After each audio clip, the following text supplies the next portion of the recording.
February. Selamat datang di bulan Februari.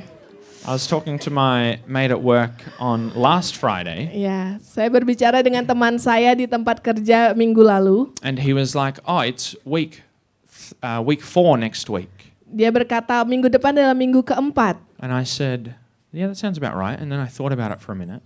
Saya bilang, oh ya sebenarnya kayaknya benar. Terus saya berpikir It's week 5 already, so we're already halfway through our school term, which is Yeah. just wild how quickly time is going. ya, Pastor Fraser merupakan guru, jadi sudah hampir melewati setengah termnya. Wonderful. So this year, we are believing that God will strengthen each one of us, Kami percaya tahun ini di mana Tuhan akan menguatkan setiap kita. that He will strengthen our foundation, Dia akan menguatkan fondasi kita.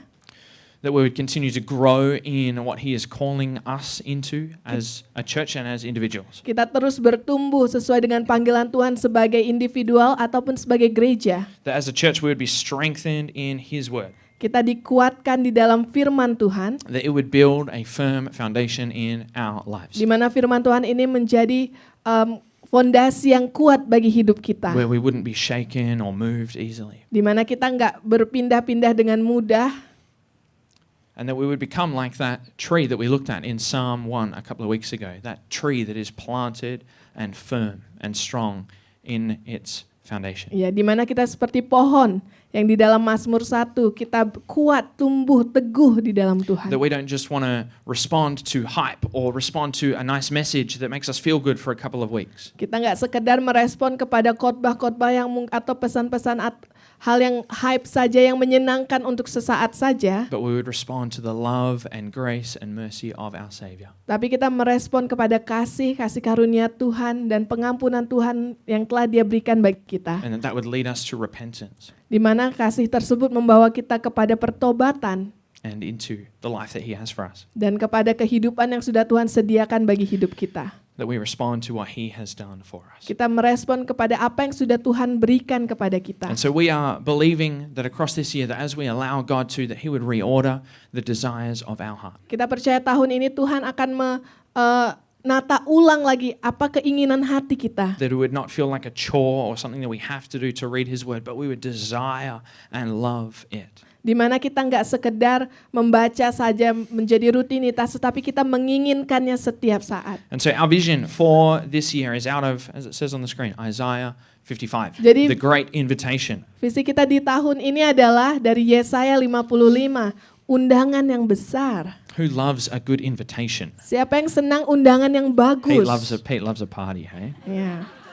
It feels nice to get invited to something, doesn't Ya, it? It's like, they rasanya- thought about me. That's Rasanya nice. menyenangkan kalau kita diundang ke sebuah acara karena orang tersebut memikirkan kita. But how amazing is it that our God invites us into the best life that we could ever live? Tuhan kita mengundang kita kepada kehidupan yang luar biasa. Not necessarily an easy life, Bukan hidup yang mudah saja, but a life that is blessed, tapi hidup yang diberkati, where we are loved di mana kita dikasihi, and where we know who we are in Him. kita tahu siapa kita di dalam Tuhan. So before we get into reading Isaiah 55, we want to give some historical context around what this is actually talking about. Sebelum kita berbicara lebih lanjut kepada Yesaya 55, kita akan berbicara di dalam konteks historisnya. Because it's important that we know what it's talking about to the people of Israel at the time, so that we don't take it in a different way that it wasn't intended to. Karena penting bagi kita untuk mengetahuinya supaya kita tahu apa yang terjadi saat itu nggak mengambil secara semena-mena saja. So you can split Isaiah into two main parts. Yesaya The whole book. bisa dibagi menjadi dua bagian. So the first 39 chapters, the focus is on judgment. 39 pasal awal berfokus kepada penghakiman. God's judgment because the people of Israel and the other nations that were living near them have turned away from God and have willingly or willfully chosen not to follow Him. Penghakiman kepada bangsa Israel dan orang-orang di komunitas itu karena mereka berbalik daripada Tuhan. And the Old Testament also contains 39 books. Kita bisa lihat di mana Perjanjian Lama berisi 39 kitab. Now the final 27 chapters from chapter 40 through to 66 Dan 27 pasal selanjutnya dari pasal 40 sampai 66, the focus is on God's redemptive plan for humanity. fokusnya kepada penebusan bagi seumat manusia. 27 chapters and 27 books of the New Testament. 27 pasal dan juga 27 kitab perjanjian baru. The book of Isaiah is like a mini Bible within the Bible. Di It's mana quite incredible, hey? kitab Yesaya adalah Alkitab kecil di dalam sebuah Alkitab. And so there's differing ideas about when exactly chapter 55 was written, Ada beberapa opini di mana kapan kitab ini dituliskan, but it refers to a time when Israel were in exile or had been taken away from their homeland. di mana dituliskan ketika bangsa Israel berada di dalam pengasingan, mereka ditawan saat That they itu were in captivity in a nation called Babylon. di dalam Babilonia. And the reason why they were in captivity is because they had turned away from God, they'd followed their own ways, and that then led them to being destroyed as a nation because they did what they thought was best. Jadi kenapa mereka diasingkan? Karena mereka berbalik daripada Tuhan, karena mereka berpikir berbalik daripada Tuhan lebih baik daripada mengikuti Tuhan. And so some scholars believe that this was written before the exile, some believe that it was written during the exile. It's not super important. Ya, ada yang percaya dituliskan sebelum pengasingan, ketika pengasingan terjadi. But what we do know is that Israel were in captivity in Babylon for 70 years. Ya, kita tahu kalau bangsa Israel berada dalam pengasingan penahanan selama 70 tahun. Who's under 70? Siapa yang di bawah 70? Maybe almost everyone. Ya, setiap kita ya. That's like more than our whole life, right? Yeah. If you're 20, that's like 3 times your life Ya, right now. More than 3 times your ya. life. Bangsa Israel mungkin ada kita 30 tahun, ya 20 tahun di dalam kita. Yeah, like literally 3 times of Ya, our life. 3 kalinya hidup kita saat ini kalau kita berumur 20 tahun. Because they had turned away from God. Mereka itu terjadi karena mereka berbalik daripada Tuhan. And so Isaiah 55, what we do know is that it was written before Israel were taken out of captivity. Di mana kita tahu Yesaya 55 dituliskan sebelum mereka keluar dari pengasingan itu. And it is a prophetic chapter that it talks about a future time that is yet to come. Nubuatan bagi masa depan. That it is talking about the time that Israel would be released from captivity in Babylon. Berbicara di mana bangsa Israel akan dibebaskan dari pengasingan itu. It also talks about Jesus. Dan berbicara juga tentang Yesus, It is the great invitation yaitu undangan yang luar biasa to return to their homeland. untuk kembali ke tanah mereka. That God is inviting his people, the Israelites in that time, Di mana Tuhan mengundang bangsa Israel into a new covenant, a new promise with him. dengan perjanjian yang baru. And he invites us all into the same thing. Dan dia juga mengundang setiap kita kepada undangan yang sama. Turn to the person next to you and say, you are invited. Kasih tahu saudaranya, saudara diundang. That's good news. Ya. And so we're going to read Isaiah 55. Jadi kita akan membaca kitab Yesaya 55. In English, the title is Invitation to the Thirsty. Bahasa Inggrisnya adalah undangan kepada semua orang yang haus. But I like the Indonesian title better. Translated to English, it says, A Call to Participate in Salvation from God. Kalau bahasa Indonesianya adalah seruan untuk Sounds turut pretty good. serta dalam keselamatan yang dari Tuhan. Awesome. So we're going to read verse 1 and 2 to begin with this morning. Mari kita baca dari ayat 1 sampai 2. Come, all you who are thirsty, come to the waters, and you who have no money, come buy and eat. Come buy wine and milk without money and without cost. Why spend money on what is not bread, and your labor on what does not satisfy? Listen to me and eat what is good, and you will delight in the richest of fare. Ayo hai semua orang yang haus, marilah dan minumlah air. Dan hai orang yang tidak mempunyai uang, marilah. Terimalah gandum tanpa uang pembeli dan makanlah. Juga anggur dan susu tanpa bayaran. Mengapakah kamu belanjakan uang untuk sesuatu yang bukan roti dan upah jerih payahmu untuk sesuatu yang tidak mengenyangkan? Dengarkanlah aku, maka kamu akan memakan yang baik dan kamu akan menikmati sajian yang paling lezat. Come. Datanglah, marilah. It's an open invitation. Undangan yang terbuka. See, the first thing that God invites us into is to come to the waters. Panggilan yang Tuhan berikan adalah mari datanglah kepada air. The wording used is like this invitation to anyone who hears it. Di mana undangan ini terbuka bagi semua orang yang mendengarnya. The great invitation is for each one of us. Undangan ini terbuka bagi setiap kita. That we are invited despite having no money to supply. Undangan ini terbuka walaupun kita tidak mempunyai uang untuk membayarnya. despite having nothing that we can give back or do in return, Walaupun kita tidak mempunyai sesuatu yang bisa kita balaskan, tetapi kita tetap diundang. that we can receive nourishment without cost, Kita diberikan sesuatu yang mengenyangkan kita tanpa sebuah bayaran. that we can come to the waters, that we can drink and eat what is good. Kita bisa datang kepada air kehidupan itu, memakan sesuatu yang baik daripada Tuhan. Throughout this chapter and the whole Bible, thirst and hunger are used to describe a metaphor for the longings of our soul. Sepanjang kitab ini dikatakan tentang haus dan lapar sebagai metafora di mana jiwa kita menginginkan sesuatu. It talks of our deepest desires. Keinginan kita yang paling dalam. That as humans, we all hunger and thirst. Sebagai manusia kita mempunyai rasa haus dan lapar. That we thirst for love and acceptance. Kita haus dan lapar akan kasih dan penerimaan. We thirst for meaning and for purpose. Untuk sebuah arti, untuk sebuah tujuan. For belonging, being a part of something bigger than ourselves. Untuk diterima di dalam sesuatu yang lebih besar daripada hidup kita. That we desire joy and we desire comfort. Kita ingin sebuah rasa nyaman, kita ingin sebuah sukacita. Our soul, it thirsts for something more than this physical life can give us. Jiwa kita haus lebih dari apa yang dunia ini bisa berikan. We all need something. Kita memerlukan sesuatu.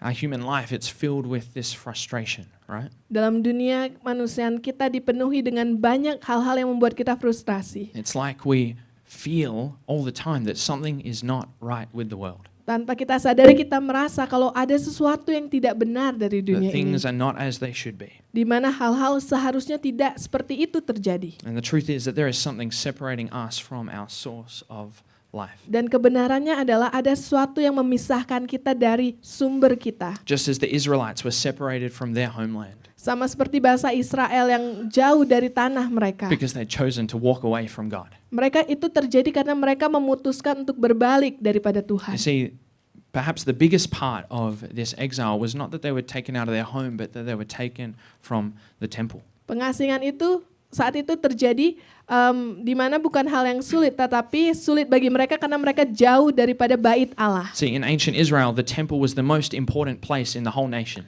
Bangsa Israel kuno percaya kalau saat itu bait Allah merupakan tempat yang sangat berarti bagi mereka. Without the temple, connection with God was essentially impossible, Karena tanpa bait Allah, hubungan mereka dengan Tuhan sulit. as they were under the old covenant. Karena mereka berada di dalam perjanjian yang lama. But because of their own decisions as a nation to walk away from God, to reject His teachings, to not follow Him, that is the consequence of what happened. Karena apa yang mereka lakukan menjauh daripada Tuhan, itulah konsekuensi yang mereka harus alami. Not because God didn't want connection with them, Bukan karena Tuhan tidak mau sebuah koneksi dengan mereka, but because the Israelites chose not to follow Him. tetapi karena bangsa Israel yang memutuskan untuk tidak mengikuti Tuhan. See, the thing that separates us from God is the same thing. It's sin. It's turning away from God, doing what we want instead. Sama dengan kita saat ini, hal-hal yang memisahkan kita bukan karena Tuhan tidak mau, tetapi karena dosa kita. It's turning away from God or against God in the way that we think, the way that we live, and the way that we speak. Kita berbalik daripada Tuhan melalui pola pikir kita, bagaimana cara kita berbicara, apa yang dalam hati kita. Just as the Israelites did. Sama seperti apa yang bangsa Israel You lakukan. see, sin breaks the connection that we can have with God. Dosa memutuskan koneksi yang sudah kita punya sama Tuhan. It's the same thing as what the Israelites did. Sama seperti apa yang bangsa Israel lakukan. So Romans 3 verse 23, Paul writes, "For all have sinned and fall short of the glory of God." Di dalam Roma 3 ayat 23, karena semua orang telah berbuat dosa dan telah kehilangan kemuliaan Allah. But see, why do we do this? Why do we separate ourselves from God? Kenapa kita memisahkan diri kita daripada Tuhan? It doesn't make sense. Sometimes I find myself reading the Old Testament. I'm like, come on, Israelites, like work it out. Like it's so easy. Just follow God and life goes well. Terkadang Generally. ketika saya membaca perjanjian lama, saya berkata, bangsa Israel kenapa sih harus berbalik daripada Tuhan? Kan tinggal mengikuti Tuhan saja. Ayolah. You see, in the years where they follow God and are generally, as a whole nation, following Him and living as He's called them to, that there is blessing on their nation. Karena kita tahu ketika mereka mengikuti Tuhan, ada berkat Tuhan yang tersedia bagi bangsa itu. And as they turn away, that things like the exile happen. Ketika mereka berbalik daripada Tuhan, pengasingan terjadi. You see, the thing is, we're all thirsty for something greater than ourselves. Di mana kita haus untuk sesuatu yang lebih besar daripada diri kita. Something that we don't currently have. Sesuatu yang kita nggak punya saat ini. Because we think other things might be able to fill that void, Karena kita pikir hal yang lain bisa mengisi kekosongan tersebut. which is exactly what Israel did. Itulah yang bangsa Israel lakukan. They thought other gods or other things or other ways of life could fill that desire to be with God. Mereka berpikir kalau Tuhan lain, hal-hal lain bisa mengisi kekosongan mereka. You see, sin tells us that what we need is found in things other than God. Di mana dosa berkata apa yang kita inginkan bisa kita dapatkan di luar daripada Tuhan. And then when we're tempted, it's like something within us is saying, oh, that will fulfill me more than spending time with God or being with Him and following the way that He wants me to live. Ketika kita tergoda, kita merasa kalau hal lain bisa mengisi itu lebih daripada apa yang Tuhan bisa berikan bagi kita. See, sin and brokenness tells us that real meaning is only found in relationships with others. Di mana dosa berkata kalau hal-hal yang berarti hanya bisa kita dapatkan dari hal lain. It tells us that we can find real satisfaction in pornography and sex. Dikatakan mungkin kepuasan yang sejati kita bisa dapatkan dari pornografi atau dari seks. That we can escape and fill that void with substances and abusing those things. Kita bisa mengisi kekosongan itu mungkin dengan hal-hal yang tidak baik seperti minum-minuman keras atau obat-obatan. Tells us that we're tired because we just need another holiday. Mungkin berkata kalau kita lelah dan kita perlu liburan yang lain. Tells us that we need to spend more time on entertainment and social media because that is what will refresh us. Hal tersebut berkata mungkin kita bisa meluangkan lebih banyak lagi di dalam hiburan dan itu bisa memuaskan Or kita. that we need to just keep working and working and working so then we have enough money and then we'll feel fulfilled. Atau kita berpikir kalau kita harus terus bekerja dan bekerja ketika kita mendapatkan uang maka itu bisa mengisi kita. But it's all a lie. Tapi bohong karena itu hanya sesaat. You see, we do all of these things to try to fill that thirst. Di mana kita mencoba mengisi itu supaya bisa mengisi kehausan kita. We go to entertainment, holidays, social media, Kita pergi ke hiburan, kepada liburan, kepada sosial media. maybe comfort foods, Mungkin ke makanan yang membuat kita merasa nyaman. relationships or pornography, substances. Kepada sebuah hubungan atau pornografi atau obat-obatan dan minuman keras. And the thing is, these things can feel like they fill us or satisfy us for a moment. Saat itu ketika kita melakukannya mungkin bisa mengisi kita untuk sesaat. Maybe it feels good. Mungkin rasanya baik. Maybe it quenches that thirst for a minute. Mungkin mengisi kehausan itu untuk sesaat. We get this sense of fulfillment or happiness. Kita merasa kita dipenuhi, kita merasa lega saat itu. But as soon as the holiday's over, we're Ketika stressed and anxious again. Tapi ketika liburan selesai, kita stres kembali. As soon as we've sinned, this guilt and this emptiness comes. Ketika kita menyelesaikan itu, ada rasa bersalah yang datang. As soon as we've spent half our day on entertainment, we feel pretty rubbish after, hey? Ketika kita meluangkan seharian untuk menonton film atau kepada hiburan, kita merasa capek sendiri. As soon as we've put our trust in someone and then they let us down, we kind of lose hope. Ketika kita menaruh rasa percaya kita kepada orang lain, tapi mereka mengkhianati kita, kita kehilangan rasa percaya tersebut. See, entertainment, holidays, social media, enjoying good food and having good relationships, these are not inherently bad things. Jadi makanan, hiburan, atau hal-hal yang lain sosial media itu bukanlah hal yang buruk, But when we treat them like they're the thing that can fill us, that is where the problem is. tapi kalau kita memperlakukan hal-hal itu, kita berkata kalau itu bisa mengisi kita, maka itulah hal yang salah. When we're turning to people or things to be filled and to have that thirst quenched, that is when we go wrong. Kalau kita memilih untuk mengisi kehausan kita kepada orang lain, itulah yang salah. This is exactly what the Israelites did. They put their hope and their faith in things that were created instead of the Creator. Itulah yang bangsa Israel lakukan hal yang salah ketika mereka taruh iman mereka dan harapan mereka kepada sesuatu yang diciptakan Tuhan, bukan kepada Tuhan itu sendiri sang pencipta. And I say, oh, you silly Israelites, but yet we do the same thing. Ya mungkin kita berkata bangsa Israel sangat silih, ternyata kita melakukan hal yang sama juga.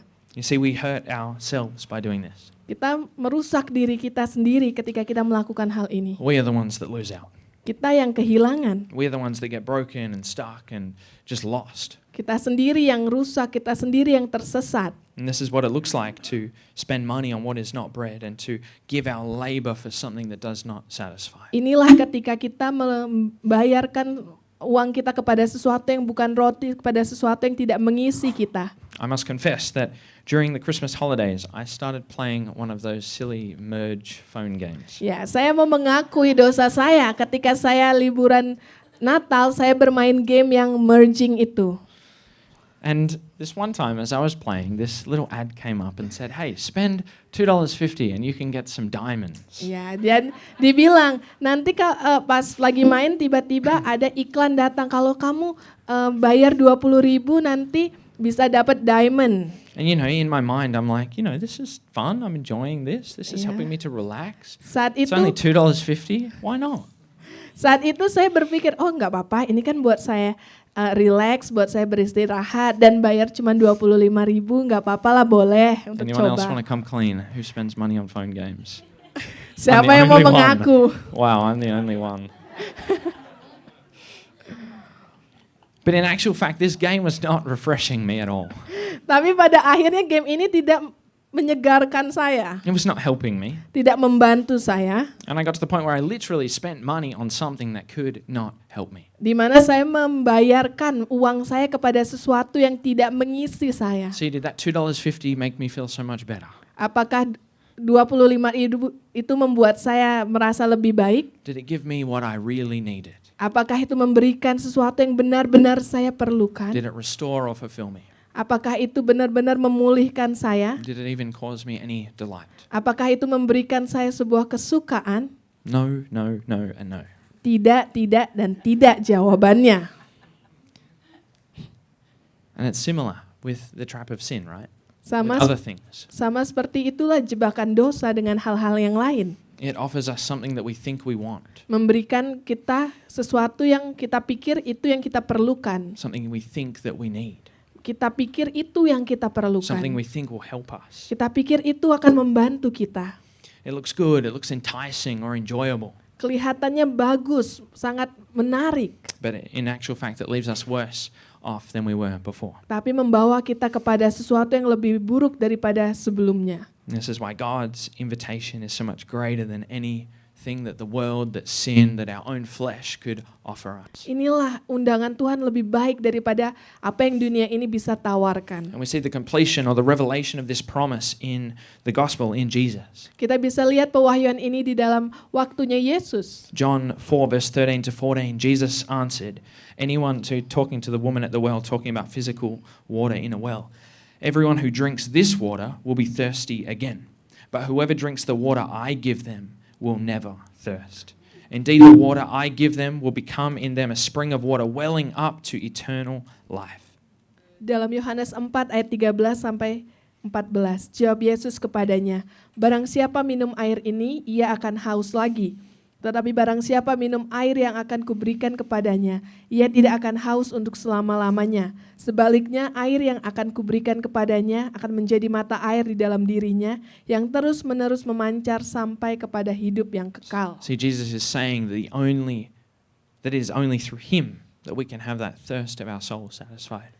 Dikatakan Yesus hanya melalui dia dahaga kita bisa dipuaskan. That as we go to other things, we just have to keep going back because it never fulfills the thirst. Karena kalau kita pergi ke yang lain, kita harus terus-menerus kembali karena itu tidak pernah memuaskan kita seterusnya. And it just makes more and more of a mess of us the more we do. Ya, hanya terus-menerus membawa kita menjadi rusak. It's only in coming to Jesus, receiving his gift of salvation. Hanya melalui Yesus menerima keselamatan itu. He says, come, Dia katakan, datanglah, come to the waters. mari datanglah kepada air. Come as you are. Datanglah sebagaimananya diri You kita. don't need to sort yourself out first, Kita nggak perlu menjadi sempurna dulu, but we can come as we are. tapi kita bisa datang apa adanya. And as we remain in him, that we find this true satisfaction. Dimana kalau kita terus berada di dalam dia, maka kita akan dipuaskan. John 6 verse 51, Jesus says, I am the living bread that came down from heaven. Whoever eats this bread will live forever. This bread is my flesh, which I will give for the life of the world. Di Yohanes 6 ayat 51, akulah roti hidup yang telah turun dari sorga. Jikalau seorang makan dari roti ini, ia akan hidup selama-lamanya. Dan roti yang kuberikan itu ialah dagingku, yang akan kuberikan untuk hidup dunia. And so the other metaphor of eating what is real bread, Jesus calls himself that as well. Di mana metafora lain adalah makan roti kehidupan itu. that we would eat what is good, Kita makan apa yang baik. that we would have that thirst within us satisfied in Him, Di mana rasa haus kita dipuaskan oleh that we Tuhan. would find peace and assurance, Kita menerima damai sejahtera, kita menerima rasa aman itu. that we would encounter and have hope, find hope, Kita memiliki harapan dan perjumpaan bersama dengan that we would Tuhan. experience His unfailing love for us, Kita merasakan kasih-Nya yang tak pernah berkesudahan bagi kita. that we would be strengthened and filled with faith, Kita dikuatkan oleh iman kita. that we would be set free of this constant need of trying to fill ourselves with other things, Kita dibebaskan dari rasa kehausan lain yang berusaha kita perlu hal-hal yang lain. that we would find eternal life. Kita bisa mendapatkan hidup yang kekal. And so where are we drinking from? Jadi dari mana kita minum? What are we eating as food? Apa yang kita makan sebagai makanan kita? See, all these other ways of life prioritize the outward appearance. Di mana apa yang dunia ini tawarkan bisa melihat penampilan luarnya saja. But it leaves us burnt out on the inside. Tetapi dalam hati kita merasa burn out, merasa lelah, Dry and thirsty. kering dan haus. But we have access to living waters and the bread of life. Tapi kita mempunyai akses kepada air kehidupan dan roti hidup. That we can come to the waters. Kita bisa datang kepada air itu. The next command in this verse is to listen. Listen to me. Komandan kedua adalah mendengar, dengarkan aku. Now, this word used for listen in the original Hebrew is not just about hearing someone's voice. Di dalam bahasa Ibrani, di dalam mendengar bukan hanya kita mendengar suara orang, It's not just hearing something and processing the information, kita tidak mendengar dan hanya memproses saja, but it's listening with the intent to obey. di mana kita mendengar dengan keinginan untuk mentaati hal See, tersebut. the invitation to drink of the living water is not just something that we do, Undangan tersebut bukan hanya sesuatu yang kita lakukan, but it's something that changes us as we do it. tetapi itu yang mengubahkan kita ketika kita melakukan hal That tersebut. we would become people who listen and obey the word of God, Kita menjadi orang-orang yang mendengar dan melakukan firman Tuhan. not just following a list of rules, Bukan hanya sekedar mengikuti aturan-aturan saja, but living by His Spirit. tetapi hidup di dalam roh Tuhan. As Jesus said, overflowing this spring of living water. Di mana kita menjadi aliran air yang memancar kehidupan. But it's not enough for us to only do this once a week, hey? Kita nggak bisa melakukan itu hanya sekali seminggu saja.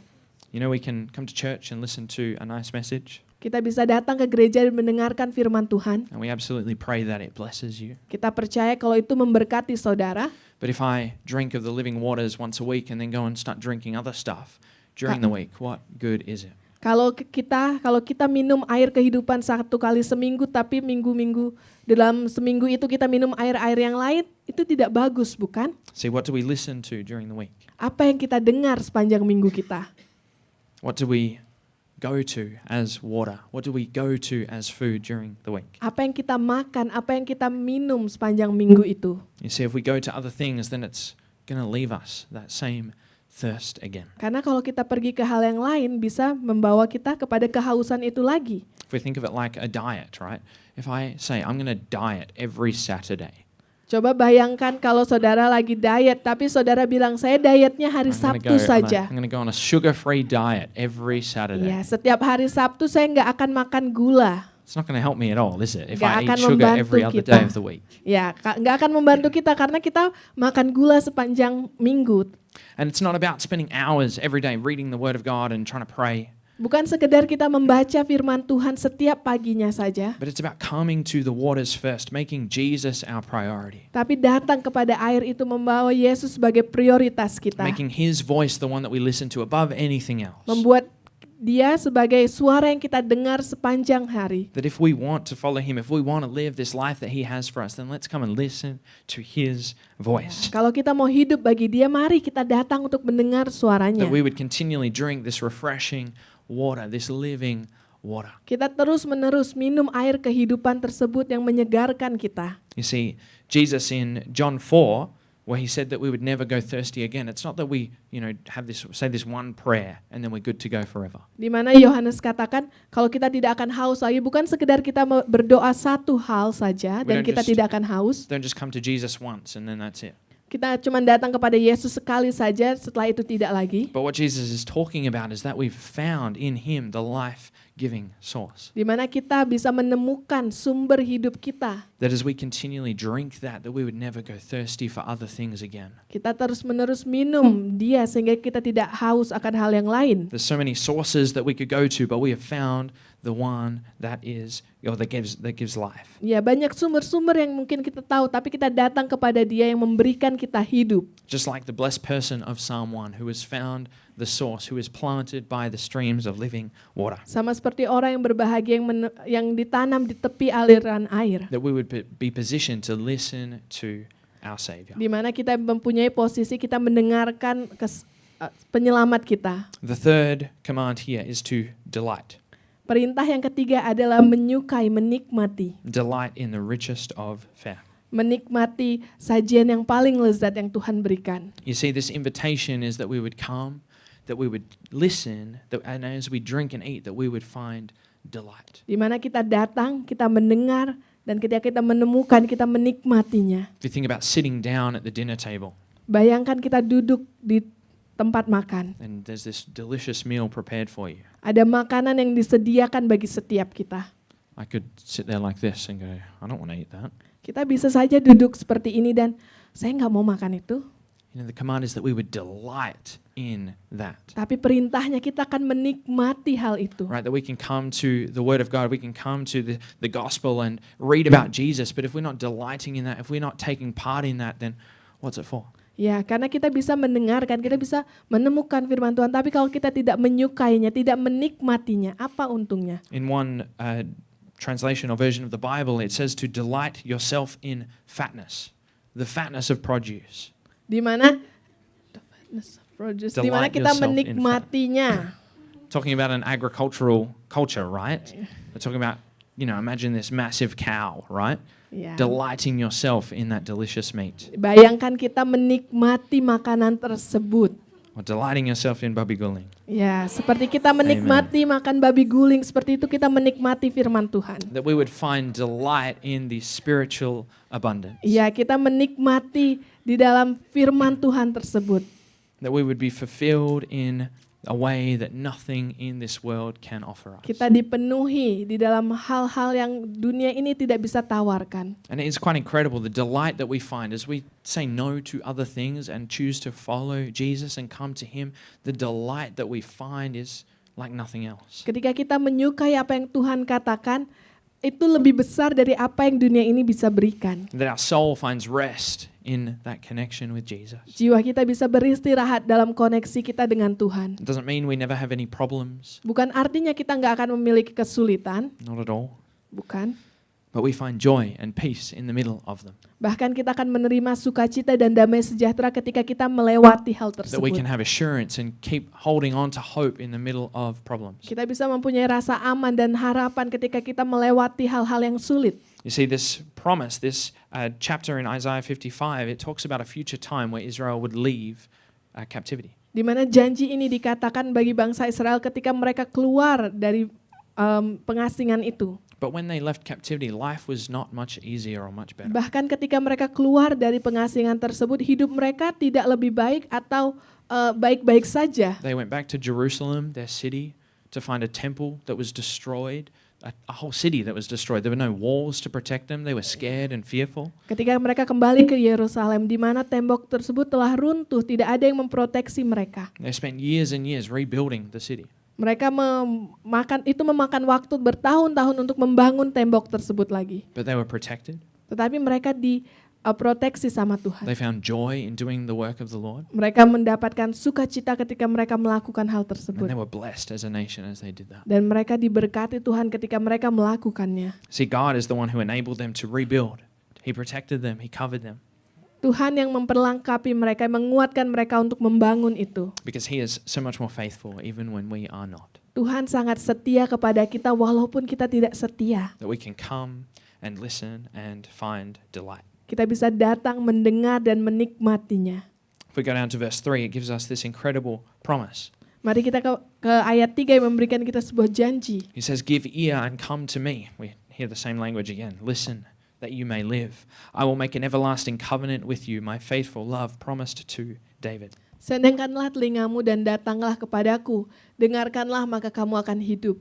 Aku hendak mengikat perjanjian abadi dengan kamu menurut kasih setia yang teguh yang kujanjikan kepada Daud. You see, God is so desperate for his people to come to him. Tuhan mau kita datang kepada Dia. Says it how many times in there? The word come and listen. Ya, Tuhan berkata berkali-kali, datanglah, dengarkanlah. Like a loving father with his arms open, ready to receive us. Seperti Bapa yang baik yang membuka tangannya bagi setiap kita. The Israelites went in exile because God gave up on them. Bangsa Israel berada dalam pengasingan karena Tuhan menyerah dengan mereka. But because they had made a mess of their nation. Bukan karena Tuhan menyerah dengan mereka, tetapi karena bangsa Israel yang melakukan hal yang salah kepada Tuhan. You see that with Israel as a nation, God made a covenant with them that he would protect and bless them as a nation as they lived out his law and followed his law. Di mana Tuhan berjanji ketika bangsa Israel menuruti perintah Tuhan, maka Dia akan memproteksi mereka. That God made a promise with them, but Israel broke their end of the promise. Di mana Tuhan berjanji pada mereka, tetapi bangsa Israel yang merusak janji tersebut. But here, God promises to make a better covenant, a better promise. Tapi dikatakan Tuhan di sini, Tuhan akan membuat janji yang lebih baik. That doesn't rely on the Israelites or us to get it right all the time. Tidak berdasarkan kita bisa melakukan hal yang baik setiap saat. It doesn't rely on us doing the right things all the time. Tidak berdasarkan karena kita melakukan hal yang benar setiap saat. But relies on God's faithfulness. Tapi bergantung kepada kasih setianya Tuhan. You see, for the Israelites, this was this promise of a Messiah, a Savior.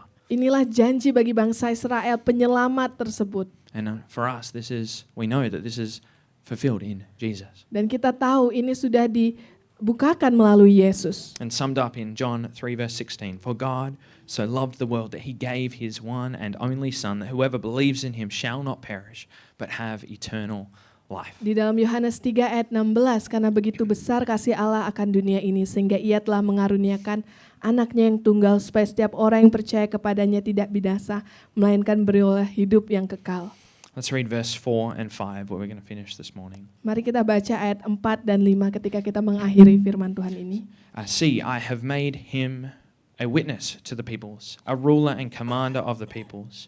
Surely you will summon nations you know not, and nations you do not know will come running to you because of the Lord your God, the Holy One of Israel, for he has endowed you with splendor. Dikatakan sesungguhnya aku telah menetapkan dia menjadi saksi bagi bangsa-bangsa, menjadi seorang raja dan pemerintah bagi suku-suku bangsa. Sesungguhnya engkau akan memanggil bangsa yang tidak kau kenal, dan bangsa yang tidak mengenal engkau akan berlari kepadamu. Oleh karena Tuhan Allahmu dan karena yang Maha Kudus Allah Israel yang mengagungkan engkau. Verse 4 is again a continuation of this prophecy about Jesus. Ayat 4 kembali dikatakan kedatangan Yesus. That he is the witness, the ruler, the commander. Di mana dia menjadi saksi, pemerintah. The one with ultimate authority, the King of Kings. Tuhan yang mempunyai otoritas, raja di atas segala raja. And in verse 5 we see God's complete and wonderful redemption plan. Di mana kita bisa lihat di ayat 5, langkah penebusan yang Tuhan mau berikan buat kita. His redemption plan goes beyond just the nation of Israel. Rencana penebusan ini bukan hanya bagi bangsa Israel, tapi bagi semua orang. That it reaches out to all of us. Bagi What good semua news that is, orang. hey? Kita sampai kita saat ini. That just as the Israelites were led out of their physical captivity, God has made a way for us to be all led out of our spiritual captivity. Ketika bangsa Israel dibebaskan dari pengasingan, seperti itulah kita juga dibebaskan oleh Tuhan. You see, the story of the gospel is that we as humans are slaves to sin. We are stuck. Di mana kita sebagai manusia, kita merupakan budak dosa. But because of Jesus, because of this promise, because of this covenant, Tetapi karena Tuhan, karena janjinya kepada kita, that there is a way that we can be set free. di mana kita bisa dibebaskan. A way that we can step into life. Kita to the full. dibebaskan dari hidup kita yang lama. And the promise remains for us today. Dan janji itu bagi setiap kita saat ini. That we as his church would be used as this light in the world. Kita sebagai gerejanya bisa dipakai menjadi terang bagi Dia. Matthew 5 verse 14 to 16. You are the light of the world. A town built on a hill cannot be hidden. Neither do people light a lamp and put it under a bowl. Instead, they put it on its stand, and it gives light to everyone in the house. In the same way, let your light shine before others, that they may see your good deeds and glorify your Father in heaven. Matius 5 ayat 14 sampai 16. Kamu adalah terang dunia. Kota yang terletak di atas gunung tidak mungkin tersembunyi. Lagi pula orang tidak menyalakan pelita lalu meletakkannya di bawah gantang, melainkan di atas kaki dian sehingga menerangi semua orang di dalam rumah itu.